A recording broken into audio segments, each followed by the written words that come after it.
And I think we are live. Okay, Lisa, take it away. Well, I don't know what makes me more nervous, the "we are live" comment, or on what, I'm not sure, or the incredibly over-nice introduction. Thank you very much. I'm, at this point, I hope, becoming an old in the room, having been here several times. And thank you for inviting me. This is a very cool facility. I'm resisting the temptation to try and figure out how I can get in one of those simulators for a couple minutes. Did you guys see those on the top floor? This is really interesting stuff. But I'm also very excited to talk about biosolids today. So the title of my presentation is Regulatory Challenge, Balancing Biosolids Recycling with Watershed Management. And the title references the need for a balance in our approach to biosolids management in the Mid-Atlantic. The more I thought about this, and I thought about this title more than I typically do, what I really think this means is finding a place for a continuing, vibrant program for land application, even in the face of continuing regulatory pressure at the state and federal level. In other words, not allowing the scales that sort of are tipping and favoring watershed management and sort of big picture approaches to tip so far that we lose the flexibility to be able to run and manage our programs as we need to do. So, without further ado, to balance some of the challenges I'm going to talk about later in the presentation, I thought I'd start with a couple of positives in the program, including some relatively recent success on Virginia's biosolid regulations, and then we'll move into a couple of the challenges we're facing in the regulatory world, and then wrap up with a few ideas, like 5 or 6, for how to continue to relay our message about the importance and the need for these programs. Okay, so I do presentations on biosolids at least 8 times a year at the Virginia meetings. Oh, by the way, I'm the Deputy General Counsel for VAMWA and MAMWA, and I should have mentioned that up front. So we do biosolids updates every quarter for our members. I try to explain to the best of my ability what current sort of regulatory, legislative, policy issues are on biosolids land application specifically. But what I typically don't do, and I don't think I've done it in a while, is actually just start out with a positive statement about what makes recycling a good thing. So I thought I'd do that this time because I think we're going to need to do a little bit more of that as things roll with the Bay TMDL update. Biosolids. A win-win for POTWs and farmers. It gives treatment plants an additional option for managing the materials land application, and it gives farmers good, high-quality materials at low or no cost. I want to highlight the flexibility is critical, one-size-does-not-fit-all comment, because land application doesn't work for everybody. As I'm going to mention in a couple minutes, we have a study underway in Virginia by one of the legislative agents. Well, they work with the commission. But one sort of theme that we've been talking about in the VAMWA membership, and that I've heard from a lot of people, is that there's a flexibility that needs to stay there because there are some folks who really need to use landfilling for various reasons or who have incinerators. Second point, land application is safe and effective. No evidence of harm if properly applied. I went all the way back to 2008 to pick up a quote from the expert panel in Virginia to support that conclusion. And we know that based on decades of practice in this field, that this is properly done, safe and effective and beneficial. Also, reduces the need for inorganic fertilizer, which in turn reduces the amount of energy that folks use to produce that commercial fertilizer, which in turn results in cuts in greenhouse gas emissions. This has been a big issue for my MAMWA folks, is ways to interject a discussion of the beneficial aspects of biosolids land application, local land application to the environment and to the greenhouse gas emission and climate change issues. Improves soil quality. And I probably should have made a separate sub-bullet for increases carbon sequestration. And avoids some downsides if you can't use the materials locally. So if you are able to actually use these materials land apply in your community or within the state, you don't have to send them somewhere else. You don't have to truck them. You don't have to increase the impacts from that process. All right, so last summer I was here, and I think I reported on the fact that we were about to go to oral argument in Virginia on the appeal of the Virginia Biosolids regulations, and that argument was in September. Happy to note for those of you who haven't already heard that that was a good result in Virginia on the regulations. Just by way of quick background, this has to do with an appeal of Virginia's 2013 very much revamped and enhanced biosolids regulations. We spent a long time with VAMWA in a technical advisory committee aspect, trying to come up with, and with others in the room and the regulator, tried to come up with a really, really good set of final regulations that were more stringent, that had, VAMWA made some reasonable concessions to keep the program viable. They were appealed by two Riverkeepers groups in Richmond City Circuit Court. The Attorney General's office in Virginia actually defended those on behalf of DEQ, and VAMWA and a couple other folks intervened, including the Virginia Biosolids Council and Farm Bureau and Agribusiness. And there were two big issues in that case. One had to do with the Riverkeepers' attempt to keep any kind of material off of karst areas, which in Virginia is about the western third of the state. And the other was to try and limit the application rate to a single season phosphorus rate. So of course that has significant realistic sort of impacts on the ability of the program to function in Virginia. I mentioned there was a good outcome last December, so for those of you who are in Virginia, you've heard this before. In Maryland, you've heard a little bit of this as well. But in any case, it was a victory for the Virginia DEQ. The court really got and understood the issues. They got the difference between sewage sludge, which is what the Riverkeepers kept using as a terminology for the material, and the difference between that and biosolids. The court acknowledged that this is a long-standing program, and that the Virginia regulations that I just mentioned that we worked so hard on were actually more stringent than the federal regulations. Just some great quotes. Said I was going to start on a positive note. Great quotes from the court on the ruling on the karst ban, which recognized that the regulations were designed to manage land application in a way that prevented runoff into surface water and groundwater. And she actually also recognized a number of additional requirements that the Virginia DEQ included in the regs for applying on karst topography. Also a good ruling on the application rates. Just love to see these kinds of quotes in a decision. So this is happy news. And now turning to challenges. A significant issue is phosphorus, actually, as a regulatory driver. Since I started working on biosolids issues way back when I worked for the city of Richmond, public health has always been a significant issue. That's, in fact, the very first question that the General Assembly in Virginia posed to the Virginia expert panel had to do with citizen-reported health symptoms.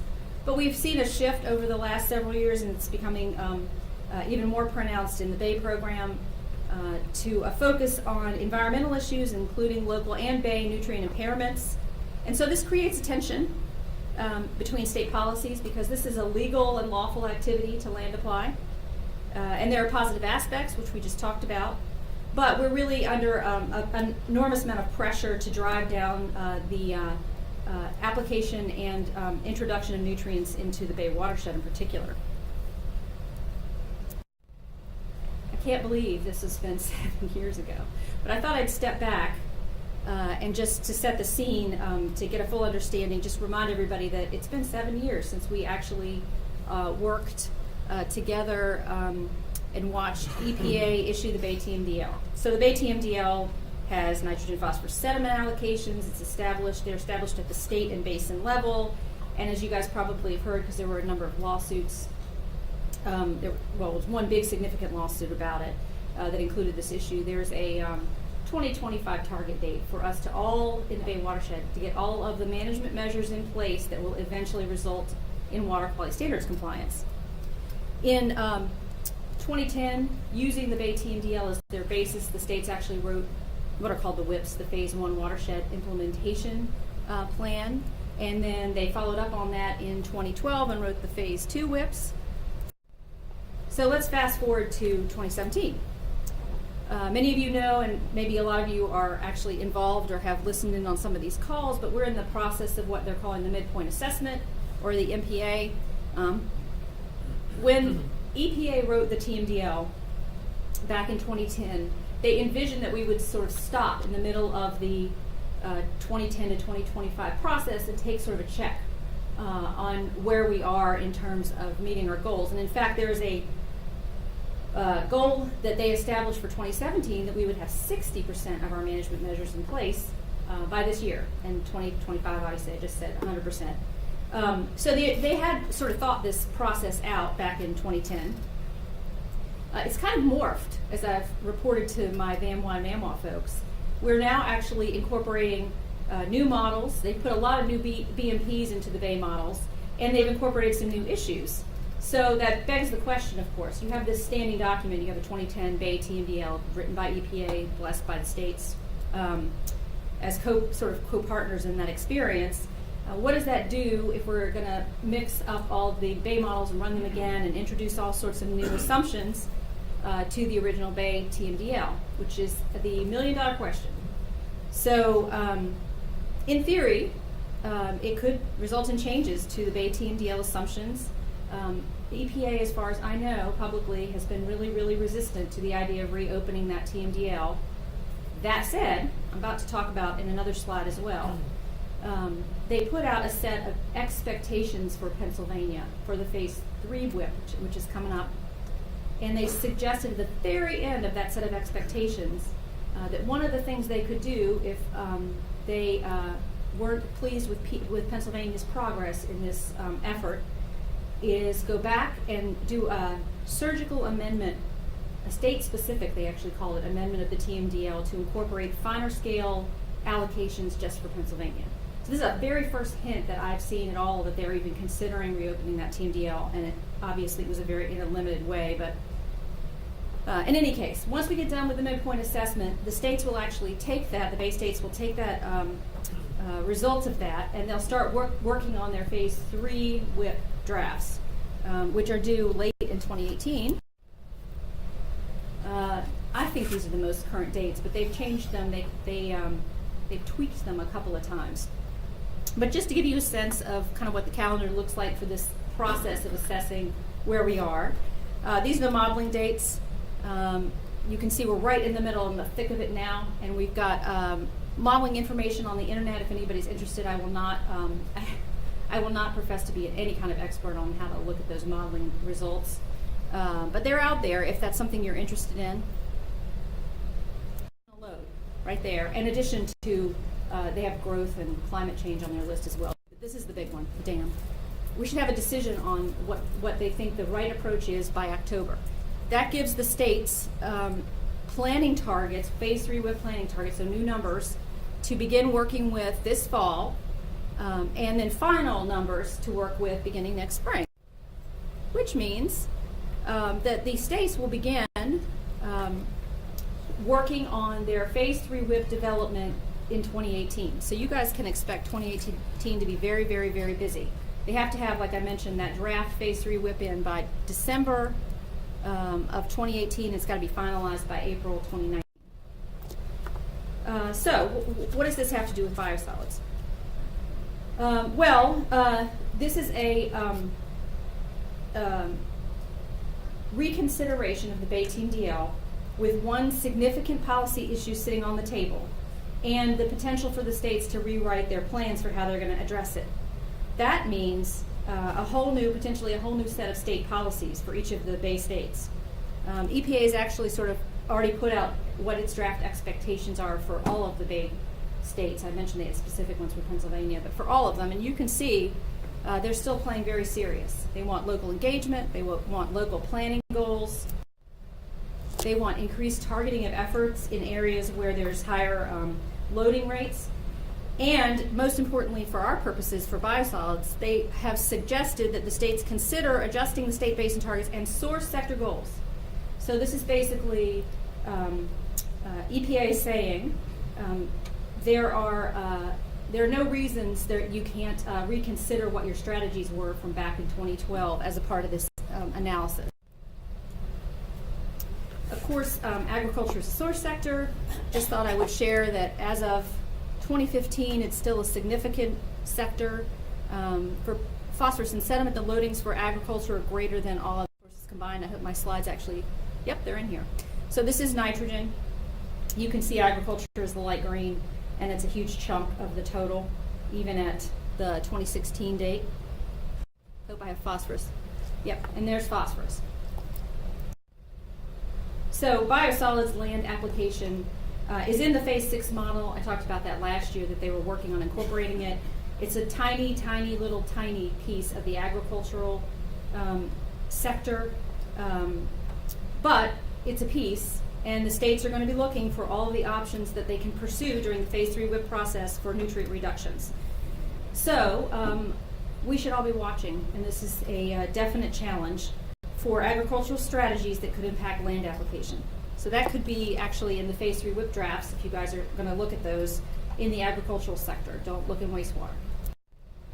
In fact, people in Maryland know this story well, because this is exactly what the Maryland folks did in their Phase 1 WIP. They suggested that they were going to update the phosphorus site index tool, and in fact they did. We now have the PMT in Maryland. It's being phased in over a period of time, and it only applies to sites, land application on farms, if the soil test Ps are above 150. But we do have a new tool in Maryland, and it brings its own set of implementation challenges for biosolids, including the fact that much of the Eastern Shore has high soil test P levels. And if you get to a certain level under the new tool, you can't apply any nutrients. And also, to the extent that you're not allowed to land apply anymore on a particular site, what are you going to do with that additional material, be it manure, be it biosolids, be it poultry litter? In the Phase 1 WIP, the state of Maryland was committed to addressing the impacts. There's some quotes on the slide from that plan. But the MAMWA folks will tell you that we are still trying to work with the regulators to address the challenges of the PMT and to address the challenges of the winter ban, which became effective this past year for larger plants. So in addition to having a more stringent phosphorus management tool, we also have a winter ban that doesn't allow applications during the winter period. I'll take a sidestep and just share that the Maryland Department of Agriculture actually has the nutrient management manual in Maryland. And they agreed to make some revisions for their farming community, but they did not agree to make any changes for the biosolids community. So this is one of the challenges we have in Maryland, which is we, in Virginia to a certain extent, although much more so in Maryland, we have two regulatory agencies, the Department of Environment and the Department of Agriculture, that we're trying to work with and coordinate our message and get a good result out. Okay, maybe some of you guys remember this report that came out from the Chesapeake Bay Commission that suggested that Virginia and Pennsylvania need to take a look at their P indexes and incorporate parts of the Maryland PMT. Virginia had a debate about this during the 2016 General Assembly. In fact, there was an amendment to try and put some money into DCR. They are the ones who hold the Virginia Nutrient Management Manual. To have DCR do a study on updating the PSI and making it more like the Maryland PMT. That failed. That effort in 2016 failed. There wasn't any mention of it in 2017. We don't think at this point there's any real traction in Virginia to do this. We'll see, but this is something for those of you in Virginia to keep your eye on. The Pennsylvania Phase 3 WIP, here's that expectations letter I mentioned. So it came out at the end of April, and it was really under the radar screen. It took me a little bit to hear about it. But they mentioned in that expectations document that Pennsylvania is only about 10% of the way to their 2025 goal of having 100% of the measures in place, and about 35% below the 2015 target. Also mentioned that agriculture is about 90% of the nitrogen reduction opportunity. So here's a direct quote from that expectation document. The Phase 3 WIP should include restrictions on manure application during the winter months. Sounds familiar. And it doesn't mention biosolids, but I can tell you from Maryland experience that it's there's always a risk that biosolids gets looped into this discussion. Additional evidence. Here's another one of my news slides from last night. So I was reviewing the interim evaluations of the milestones, also on the internet, that just came out at the end of June. This is EPA's process for giving feedback to the states on how they're doing with their 2-year plans, basically. EPA did their interim evaluation of 2016-2017, made a note that the agriculture sector in Pennsylvania is still off track for all pollutants as of 2017. Suggested considerations for the development of Pennsylvania's Phase III WIP. So here's EPA telling the Pennsylvania regulators, here are some things we think you need to think about as you're drafting that Phase III WIP that I just mentioned during 2018. Quote, EPA expects Pennsylvania to have the programs in place to support farmers in properly managing phosphorus. For example, a commitment to update Pennsylvania's phosphorus index with the latest science during the 2018-2019 milestone period. So even though there may not have been an enthusiasm at Pennsylvania's level for redoing the PSI or your phosphorus tools, here's EPA nudging that. Okay, turning the attention just a little bit from the Bay TMDL Midpoint Assessment, just as a broader topic, there are other sort of challenges we face, Biosolids faces, including ongoing oversight and studies. It's to be expected. It's a highly regulated industry and it's permitted. But one that's come to my attention recently is the Office of the Inspector General at EPA is apparently now going to be doing an audit of the EPA's program. Just as by way of background, the OIG was created by statute. It's not it's technically part of EPA, but it's not funded that way. As you would expect from something called the Inspector General, they've got auditors, they've got program analysts, they've got investigators in their department, and their purpose is to promote economy and efficiency, prevent and detect fraud, waste, and abuse. The current office of the current Inspector General, I should say, has been in place since 2010. Gentleman's name is Arthur Elkins, Jr. And so he is presumably an Obama appointee official. In any case, they do a whole span of things in the EPA's Inspector General's office. They review a whole span of environmental issues. Fish advisory risk was just a good example.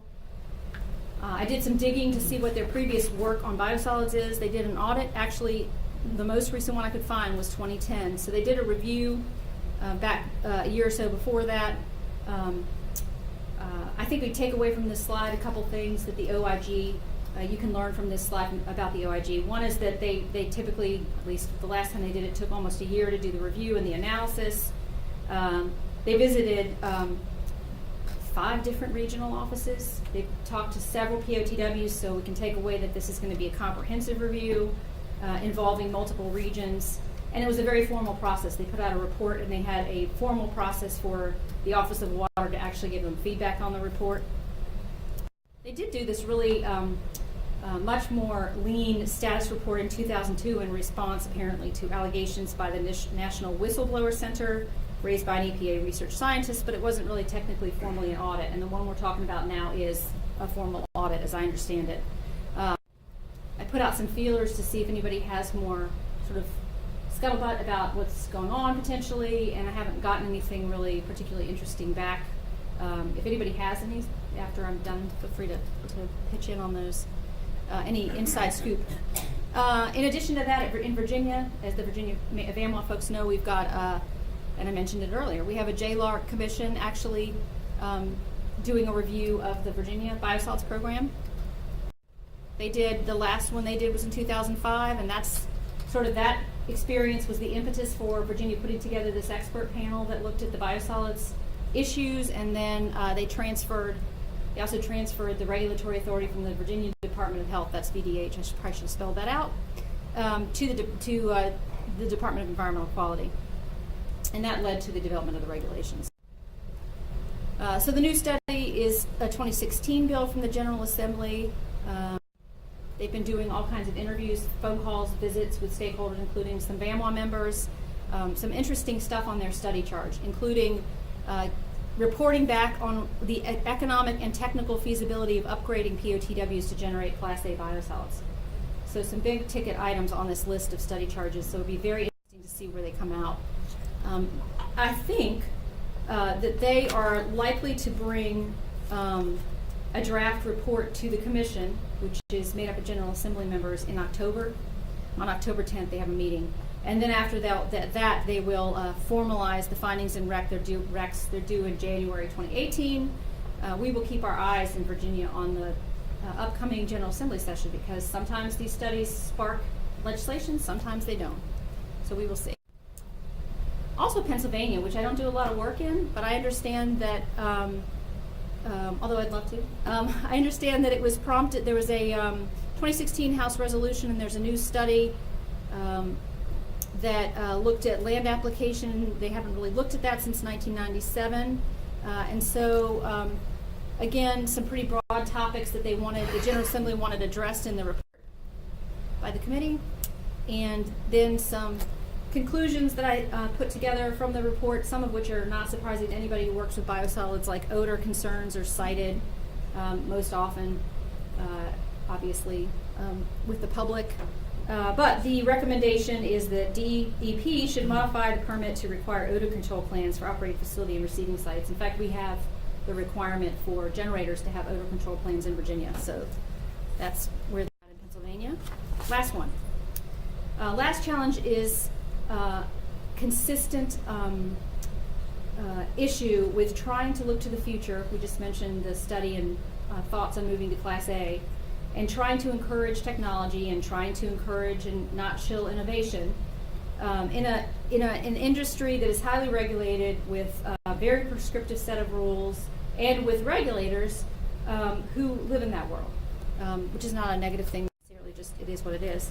Just as an example, I put in here the Virginia DEQ folks, when we wrote those regulations, included a separate section for EQ, distribution and marketing permitting. They made it really clear in those regulations what was expected if you were going to distribute and market EQ materials. It says nothing in that regulation about all of the other Class B requirements. Lo and behold, last year we got a letter suggesting in the letter from DEQ that EQ permits could include a myriad of Class B type restrictions and requirements. DEQ is in the process now of working on the terms of a D&M permit for EQ biosolids that's going to allow that particular permittee to bulk apply on ag fields, to blend at their own site, or to send to a third-party blender for distribution and marketing. And so they're working out the details of what the expectations are for that permit right now, negotiating it. More importantly, they see this at DEQ as kind of a test for others. So it's going to be a short-term permit, and they want to take the lessons they learned from this first experience and maybe parlay it into a general permit for future EQ generators. So again, this is the balance question. How do you work with the regulator who understandably deals with the public, deals with the EPA, has a set of legitimate concerns, to create a program for EQ materials that is fair and reasonable, but doesn't go overboard on restrictive terms and keeps the program alive and in good shape. All right, I said the last thing I was going to do is a few suggested next steps. Continue to refine the positive message. I started with the positive message, which everybody probably already knows for a reason. And that's because I think we still need to work on educating others, including the regulators in the room sometimes, on the need for our programs. I will say that we went to a MAMWA meeting with MDE and MDA, and we were talking about biosolids land application and the PMT and all of the challenges of trying to keep this program going under the MDE biosolids regs. And one of the ag folks said, well, why don't you just burn the material? And so I think we're missing the point if we are not explaining to the regulator that this is a really good product that has value and nutrients value and value to the farming community. And I don't say that to cast aspersions on that particular regulator, but it's just a good example of, we all know because we live this, that this is a good and safe program, and we're doing our best to make it the very best and the very safest program. But I'm not sure that the regulators know that as a general rule, especially folks who don't do this every day. Decouple biosolids from agriculture. This is not to say that we're trying to get ourselves sort of an exemption, a full exemption, but one of the ideas is to, for future steps, is to remind the regulators that this is just a teeny tiny piece of the nutrient application picture. Less than 1% of the acres in Virginia apparently receive biosolids. I think John Eusebius is on tomorrow from Cinegrove to talk about some of these sort of distinctions, but there are differences between biosolids and manures.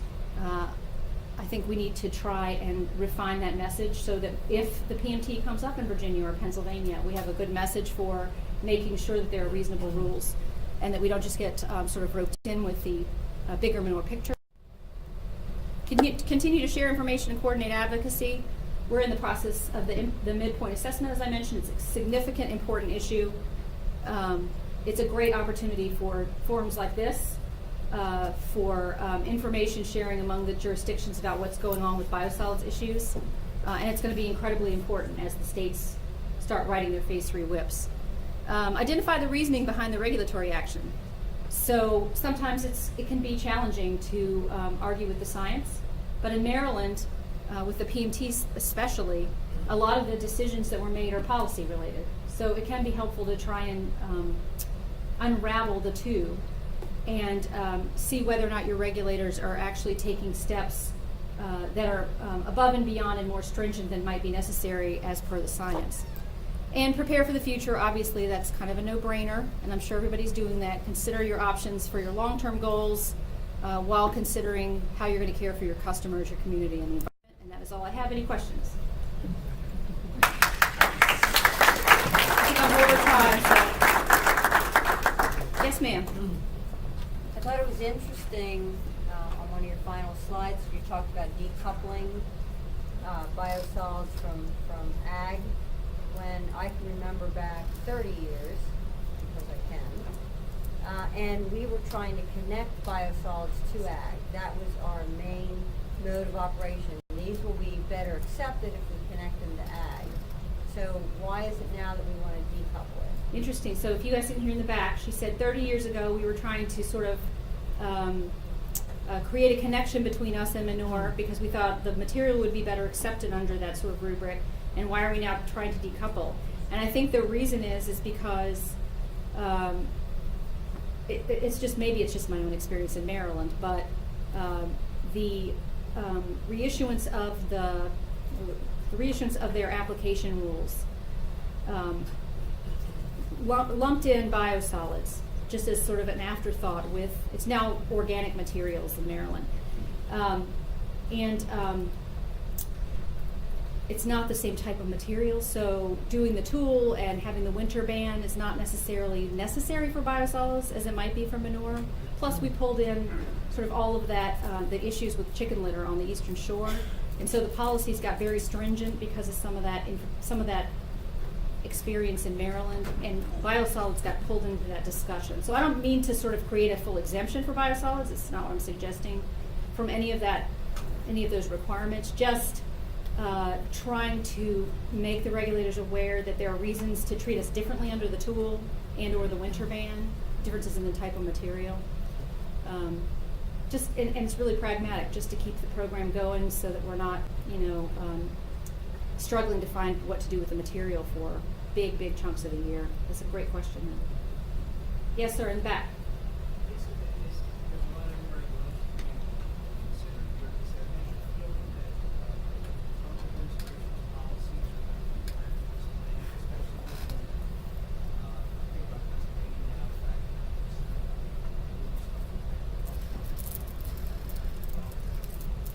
I think the question was Trump question mark.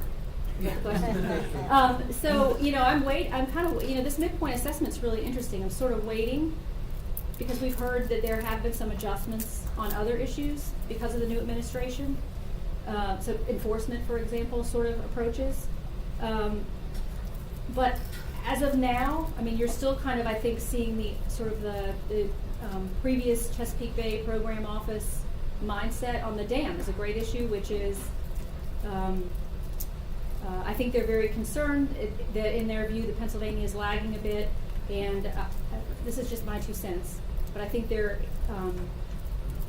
leaning a little bit toward the approach that has everybody take a bite of that. Now, whether or not that changes over the next year or so, I guess we'll see, but I haven't seen as much. And the budget, of course, I think cut that entire program, so I guess we'll see how that all plays out, or the proposed budget.